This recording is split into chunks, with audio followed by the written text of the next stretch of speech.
Now, how is this concluded? Well, I'm going to summarize 45 years of complex experimentation in one little picture.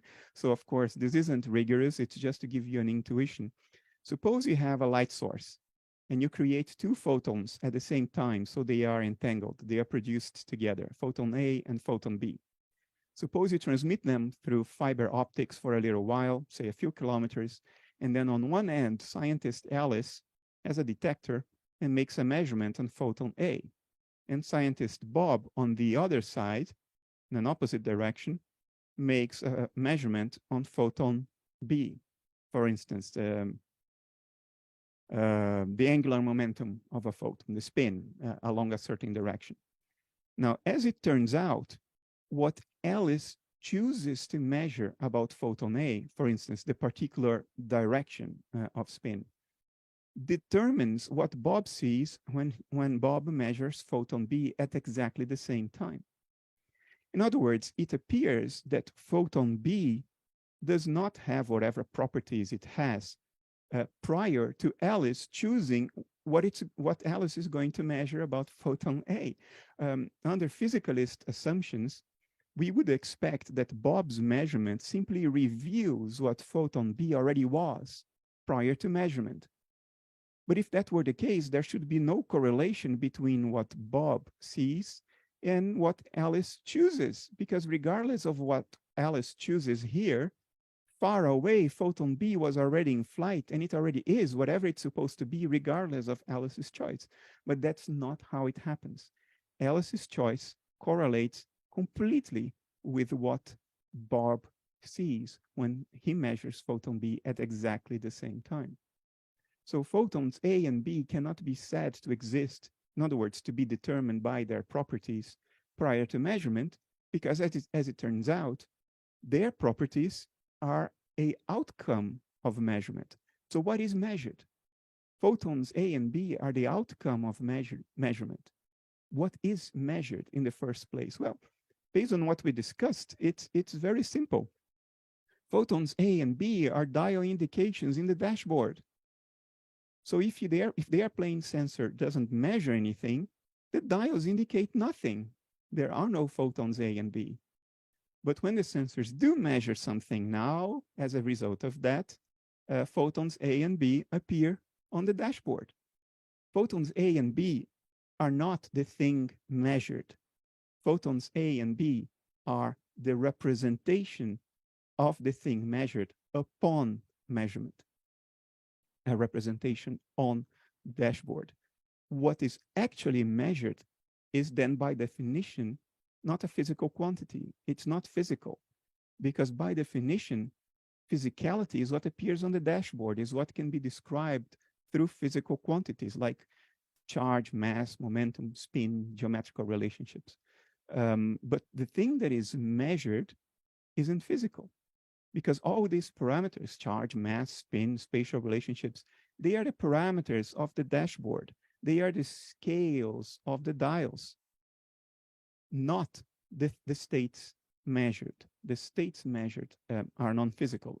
Now, the only way to escape this, this conclusion from all these 45 years of results is to entertain one or another theoretical fantasy, such as Everettian multiverses, for which we have absolutely zero empirical evidence, or the fantasy of global hidden variables, which aren't even theoretically defined properly, let alone evidence for it.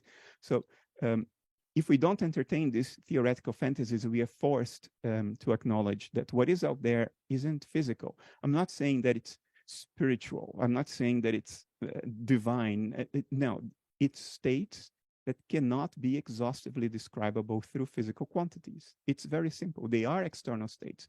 They are really out there. They can be measured. But what we call physicality is the result of measurement, is the representation of external states in our internal cognitive dashboard. Now, another way to make sense of the correlations between Alice and Bob's measurement, which are simultaneous, and there's no way Alice can communicate to Bob, or the detectors can communicate to one another. So how can they be correlated? Sounds like magic, right? How can Alice and Bob's results be so tightly correlated? Well, to understand this and understand that there is no magic, there is no voodoo involved, we just have to keep this in mind. Suppose that you are a soccer fan and there is a match going on in the stadium, but you can't be at the stadium. So what you do is you buy two television sets to watch the match at home. And each television is transmitting the match through a different broadcaster. So imagine that the different broadcasters have different cameras in the stadium. So the images in each TV set are different. They're not the same image because they are captured through different camera angles and so forth. But of course, they are entirely correlated because they are images of the same underlying reality. The screen is a representation of the underlying reality that is measured. And that's why the two images are correlated. Do the televisions need to talk to one another in order for that correlation to be the case? Of course not. The TVs don't need to talk. Alice doesn't need to talk to Bob. Alice and Bob are looking at the same soccer match. And that's why their representations, photons A and B, are correlated without their needing to be communicating with one another. The mistake we make would be similar to a time traveler from the 18th century who comes to your house and watches the match on your couch along with you. And our time traveler, he thinks that there are real little men and a real little ball inside each box. If you think that the television image is the thing in itself, is the real state of the world, that there are real little men inside the box, then you're flabbergasted. How do the little men on this box know how to run in perfect synchronicity with the little men on the other box without talking to one another? The boxes are separate. Whoa, magic, voodoo. That's the error we make. We are like 18th century people looking at 21st century evidence. We are still holding on to assumptions that come from the early Enlightenment and which have no place anymore in this day and age. If we part with those assumptions, suddenly magic and voodoo disappear and everything seems to make sense.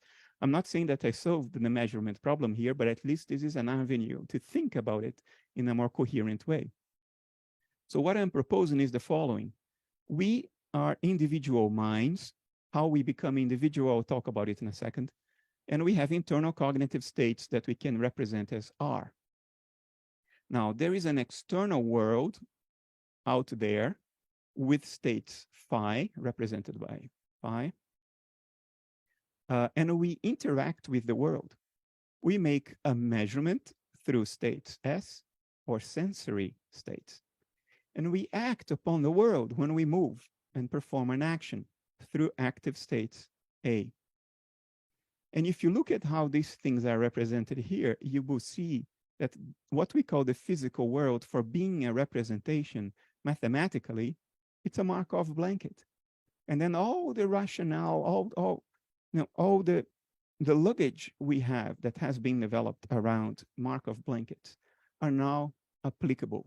Markov blankets are representations, sensory representations and active states that translate between the states R and phi.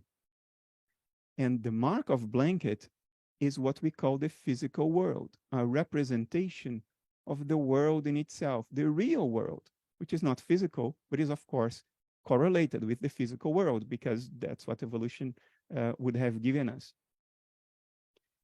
Now it's the important point here. The world as it is in itself is shared, of course. The states phi, we are all immersed in the states phi. But the physical world is a personal representation of the states phi. So each one of us has a different physical world. Does it mean that all is relative, that it's we've deconstructed reality and said goodbye to reality? Of course not. Reality is bloody phi. And we know reality through intermediation, by proxy, through the states S. And of course, because those states S of each individual are modulated by the states phi, they tend to be mutually consistent. You will describe my study in a way consistent with my own description of it if you were sitting here next to me. Both of our sets, S are modulated by the same set phi. Now, this seems like, okay, what have I achieved here? I just replaced the physical world with something else. Well, that makes an enormous difference for how we think of ourselves, of reality, of the meaning of life. The whole shebang, AI, the whole thing changes. But before we get there, I don't know whether we have enough time to go through some evidence. I think we have some time. Some of you might question what I showed here in the following way. Our cognitive states are clearly correlated with our measurable brain state. You know, different experiences, subjective experiences, correlate with certain patterns of brain activity. So the suggestion is that, okay, R is a product of physical states, S. If our internal cognitive states, in fact, are, sorry, of physical states, phi, or external states, phi, if our inner cognition is a product of objective non-mental states, then you're bound to doing this. And you will contradict this entire rationale. So do we have good reason to think that our experiences, in fact, are just brain states, objective, non-mental brain states? Because if we have reason to think that, then my story may not have legs. So do we? Ordinarily, of course, there are tight correlations between experience and patterns of brain activity.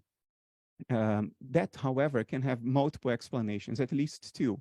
One is experiential states are caused by brain states, and the other is brain states are merely the appearance, the representation on a dashboard of experiential states, and they would still correlate.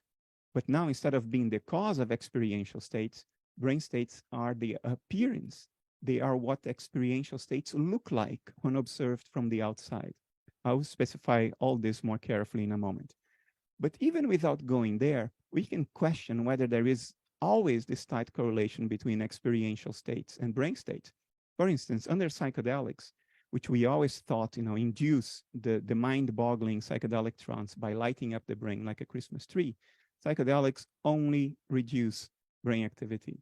There is a decrease in cerebral blood flow all across the brain, and there is no increase in cerebral blood flow.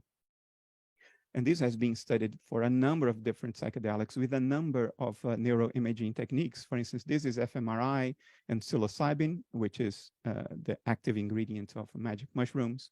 This is LSD, and the measurements are done via MEG instead of fMRI.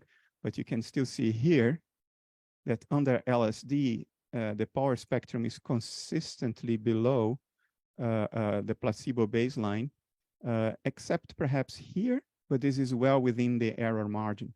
So it's consistent below for the entire, for all bands, delta, theta, alpha, beta, and so on and so forth. Psychedelics only reduce brain activity. And I just flash some of the many papers, studies done by different groups using different neuroimaging techniques, different psychedelics, all leading to the same conclusions.